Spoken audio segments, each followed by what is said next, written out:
সম্মানিত ভিউয়ার্স, কাছেও দূরের বন্ধুগণ, আমরা অনেক সময় দেখি বুকে প্রচণ্ড পরিমাণ ব্যথা হয়। এখন ওষুধ দাওয়াই এগুলো হইলো উসিলা। তো আল্লাহর কোরআনের আয়াতের উসিলাও আল্লাহ মাফ করতে পারেন। বাহ্যিক যেই ওষুধ আমরা গ্রহণ করি এগুলো উসিলা, শেফা দেওয়ার মালিক আল্লাহ। তো তাৎক্ষণিক আমরা ওষুধ পান না করলেও যদি কারো বুকে ব্যথা হয় তাহলে আমরা এই আয়াতের আমল করতে পারি। সূরা আল হিজরের 47 নম্বর আয়াতটি হলো ওয়ানাযা'না মা ফি সুদুরিহিম মিন গিল্লিন। আমি আয়াতটি আবার বলছি, ওয়ানাযা'না মা ফি সুদুরিহিম মিন গিল্লিন।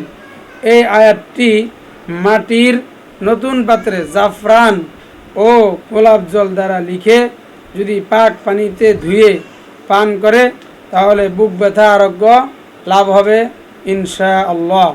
আল্লাহু আ'লামু বিস-সাওয়াব।